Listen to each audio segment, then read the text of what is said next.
WhatsApp guys, आज हम देखने वाले हैं when AB de Villiers became the nightmare for Mumbai Indians.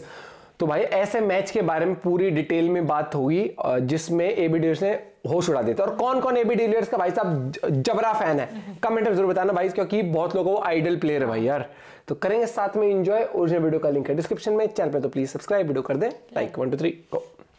28 September 2020 RCB बना मुंबई इंडियंस। टेबल टॉपर्स की ये जंग क्रिकेट की दुनिया में एक नई जंग का ऐलान था, क्योंकि इन दोनों टीमों में ना तो प्लेयर्स की कमी थी और ना ही परफॉर्मेंस की। एक तरफ हिटमैन जैसा कैप्टन कूल था, वहीं दूसरी तरफ विराट जैसा आग का अंगार था। एक तरफ फिंच की आंधी थी तो दूसरी तरफ कायरन जैसा पावर हाउस। एक तरफ क्रिकेट का एलियन था तो दूसरी तरफ बल्लेबाजों का काल महाकाल जसप्रीत बुमराह था। महान योद्धाओं से सती हुई ये दोनों टीमें शाम 7 बजे दुबई के इस मैदान में एक दूसरे के आमने सामने थी। इस मैच की कहानी अभी तक के इतिहास में सबसे विस्फोटक होने वाली थी। नमस्कार, आप देख रहे हैं तो डॉक्यूमेंट्री का स्पेशल एपिसोड।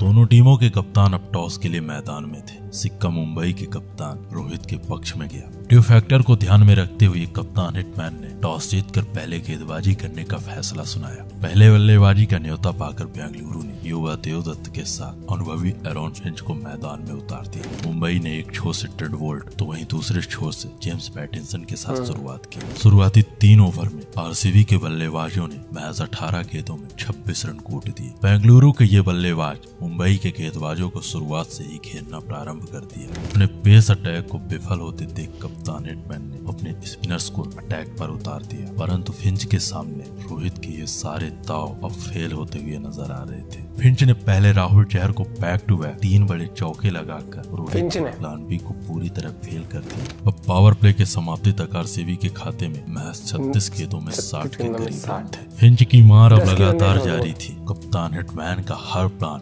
फ्लॉप साबित हो रहा था। ऐसे में कप्तान हिटमैन ने अपने टीम के मास्टरमाइंड जसप्रीत बुमराह को आक्रमण पर उतार दिया। 8 ओवर तक अपना अर्धशतक जमा चुके 9वें ओवर में एक बड़े शॉट के प्रयास में फिंच कायरन के हाथों पकड़े गए। फिंच के आउट होने के बाद आरसीबी की रनगति अब पूरी तरह से थम चुकी थी। जो रन रेट 9 के करीब था, वही रन रेट अब 7 के करीब पहुंच चुका था। इसी बीच आरसीबी ने अपने कप्तान का विकेट खो दिया। एक बेहतरीन शुरुआत के बाद आरसीबी बैक टू बैक अपने 2 बड़े विकेट खो चुकी थी। ऐसे में आरसीबी की पूरी जिम्मेदारी थी मिस्टर एलियन एबी डिविलियर्स के। Powerful people make places powerful. Game, set and match to Abraham Benjamin de Villiers. 15 over का खेल खत्म हो चुका था। आरसीबी के खाते में 123 रन थे।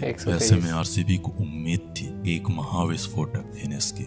एवी ने पारी के 16वें ओवर में कायरन पोलार्ड को निशाना बनाया और आरसीबी के दोनों बल्लेबाजों ने मिलकर के कायरन पोलार्ड को इस ओवर में 13 रन पीट दिए। कायरन के पिटाई के बाद हिटमैन ने death over specialist Jasprit Bumrah को आक्रमण में एक बार फिर से उतारा। एवी ने बुमराह का स्वागत इस शौके के साथ किया, फिर बैक टू बैक 2 बड़े छक्के लगाए और बुमराह के इस ओवर में 18 रन पीट दिए। मुंबई का हर गेंदबाज बेंगलुरु के लिए अब रन मशीन बन चुका था। 18वें ओवर में ट्रेंट बोल्ट ने देवदत्त पट्टिकल को 54 के स्कोर में चलता किया, परंतु एवी ने ट्रेंट बोल्ट का भी बोल्ट इस छक्के के साथ खोल दिया। पारी के 19वें ओवर में एक बार फिर से जसप्रीत बुमराह एवी के सामने थे और उनका वही हाल हुआ जो उनके पिछले ओवर में हुआ। जसप्रीत ने एक बार फिर से इस ओवर में 17 रन लुटा दिए। इसी बीच आखिरी ओवर में शिवम दुबे ने भी अपना दम दिखाया और जेम्स पैटिंसन को बैक टू बैक 3 छक्के लगाकर आरसीबी के स्कोर को 200 के पार पहुंचा दिया। एवी और शिवम के विस्फोटक फिनिश की बदौलत लड़खड़ा रहे बेंगलुरु 200 के पार पहुंच चुकी थी। महज 24 गेंदों में 4 चौके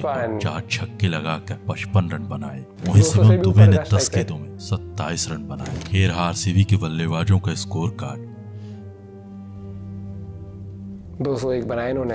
ये रहा मुंबई ताबड़तोड़ भाई साहब डिविलियर्स। बोल्ट ने 4 ओवर में 34 रन खर्च करके मुंबई के लिए सर्वाधिक 2 बड़े विकेट लिए। वहीं जसप्रीत बुमराह ने 4 ओवर में 42 रन लुटाए तो राहुल चहर बहुत रेयर होता है बुमराह का ऐसा परफॉर्मेंस।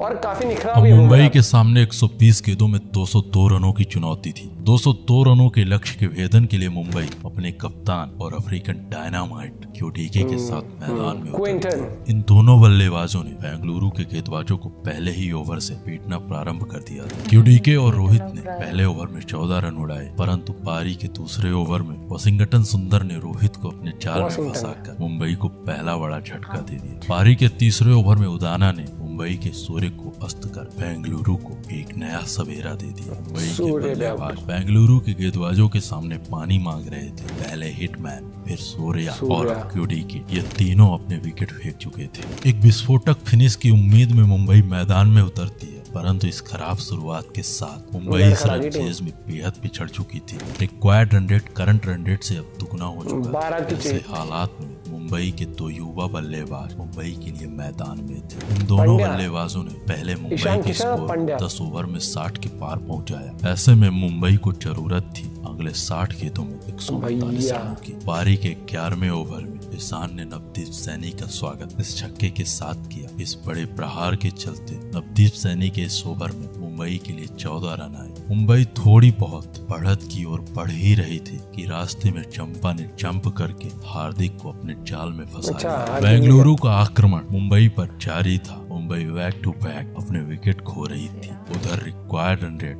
हदें पार कर रहा था। हार्दिक के बाद अब मुंबई के लिए मैदान में था मुंबई का महाराज, मुंबई का महानायक the master Kieron Pollard. Kieron ने युवा ईशान के साथ मिलकर पहले पारी फिर रिक्वायर्ड रन रेट को संभालने का प्रयास किया। जो रिक्वायर्ड रन रेट पहले 17 के पार पहुंच चुका था, कायरन उसी रिक्वायर्ड रन रेट को मुंबई के लिए कम से कम करने का प्रयास कर रहे थे। इस मैच में मुंबई की वापसी लगभग असंभव थी, परंतु कायरन पोलार्ड के ये प्रहार असंभव को संभव करने की ताकत रखते थे। पोलार्ड और ईशान के साथ मुंबई के लिए हर संभव कोशिश करने को तैयार थे। ऐसे में आरसीबी को सिर्फ और सिर्फ पोलार्ड के विकेट की जरूरत थी। वहीं मुंबई के लिए मुंबई की आखिरी उम्मीद कायरन पोलार्ड ही था। 13 ओवर की समाप्ति तक मुंबई 89 के स्कोर को पार कर चुकी थी। अब ये मैच जीतने के लिए मुंबई को अगली 42 गेंदों में 113 रन बनाने थे। अगले ओवर में ईशान किशन ने चंपा को मिड विकेट के ऊपर से एक 6 लगाकर अपना अर्धशतक पूरा किया। ईशान ने इस छक्के के बाद अगला ओवर फेंकने आए यजुर्वेंद्र चहल को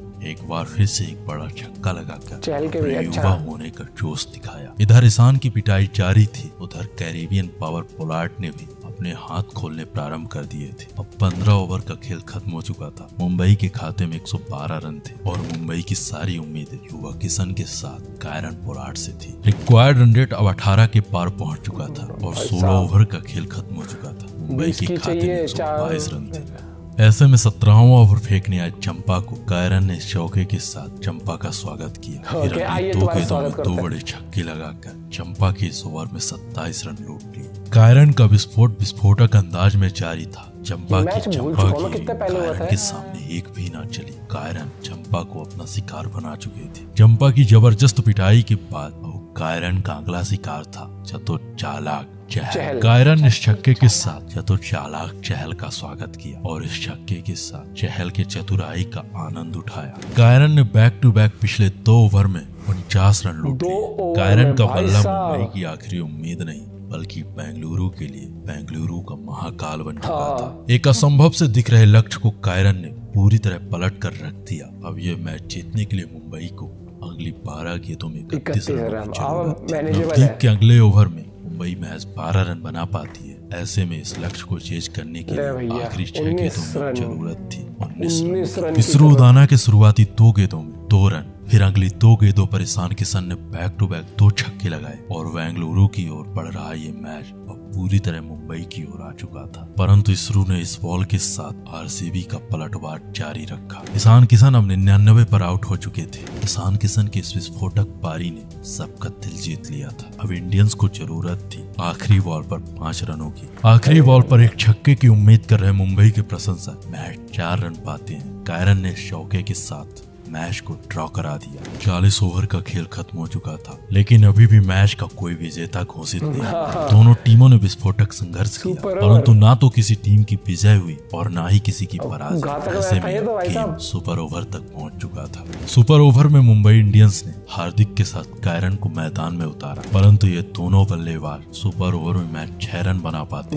ऐसे में अगली 6 गेंदों में अब आरसीबी को जरूरत थी 8 रन। ये 8 रनों का लक्ष्य आरसीबी के लिए आसान नहीं होने वाला था, क्योंकि मुंबई इंडियंस अपने टीम के सबसे सफल गेंदबाज जसप्रीत बुमराह के साथ मैदान में उतरती है। परंतु कोहली और डिविलियर्स ने इस लक्ष्य को चेज कर इस मैच को बड़ी आसानी से जीत लिया। ये रहा मुंबई के बल्लेबाजों का स्कोर कार्ड। कायरन पोलार्ड ने मुंबई के लिए उस दिन 24 गेंदों में 60 रन बनाए। वहीं ईशान किशन ने 58 गेंदों में 99 रनों की एक ताबड़तोड़ विस्फोटक विध्वंसक पारी खेली। ये रहा बेंगलुरु के गेंदबाजों का स्कोर कार्ड। 24 में 60 भैया, 24 बॉल में 60 उसने बनाए, 24 में 55 एबी डिविलियर्स ने इस मैच में। और भाई पोलार्ड आज भी अभी हम वीडियोस देखते हैं ना तो न्यूज में आता है, जैसे शुभंकर मिश्रा सर की वीडियोस भी आती है, उनमें भी वो लिखते हैं, जो टाइटल पढ़ता हूँ ना मैं, अभी बैक टू बैक किसी एक ओवर में 5 छक्के मार देते हैं कि भाई वो उस प्लेयर में अभी भी बहुत सारे क्रिकेट बाकी है। पता नहीं क्यों उसको कोच बनाया, उसको खिला सकते थे। वो बहुत कलाकार प्लेयर है भाई, और वो कहीं से भी मैच पलट सकता है। उसकी जो क्षमताएं है ना, पिछली वीडियो में भी तूने पानी पिया जब बात हो रही थी, अब भी पानी पी रही है। क्यों ना पीऊं फिर? तो पानी यार 2 मिनट बाद पी ले। ये भाई इसमें बहुत वो आ गया, क्या कहते हैं, एरोगेंस, ईगो है। मजाक कर रहा हूँ उसको, भाई डॉक्टर ने कहा कि पानी पियो जितना पी सकते हो, तो ये एक्स्ट्रा पानी पी रही है आजकल। लेकिन हाँ, जब आप आईपीएल देखते हो ना, इतने मैचेस होते हैं साल में, आप भूल जाते हो पुराने मैचेस भी कि भैया कब क्या हुआ था। और जब एज अ स्टोरी आप देखते हो, उसमें याद ही नहीं यार, आरसीबी में से। और इस मैच में ईशान किशन की पारी भी कितनी लाजवाब थी यार, गजब। तो टाइम एंड अगेन ये चीज़ है, जब आप इसलिए कहा जाता है कि हम कहते हैं यार इस प्लेयर को क्यों ले लिया, तो स्टैटिस्टिक्स ये सब भी मैटर करती है, और कितने परफॉर्मेंस अच्छे रहे हैं। शिवम दुबे खेलता था इस मैच में 2020 से। आप ये देखो शिवम दुबे भी कितना पुराना प्लेयर है। 1-2 साल 3 साल से लोग रिकॉग्नाइज करने लगे होंगे, लेकिन बहुत पुराना प्लेयर है वो भी, डोमेस्टिक में भी। रिंकू भी कब से खेल रहा है, वो चीज़ आती है। बाकी स्टोरी विश्लेषण मैच का बहुत गजब था। ये मैच भी काफी इंटरेस्टिंग रहा होगा, इसकी तो हाईलाइट देखने में भी कितना मजा आएगा, एक्साइटमेंट। भाई एबी डिविलियर्स वो प्लेयर है जो आज भी T20 के लिए खासकर सबका आइडल होगा। भाई वो प्लेयर ही अलग है, उसने ऐसे ऐसे शॉट्स का आविष्कार करा जो आज क्रिकेट में बच्चा खेलने की कोशिश करता है। किंग का तो वो है ना, बाबर आजम का। मिलते हैं आपसे के साथ। Bye, have a good day, take care.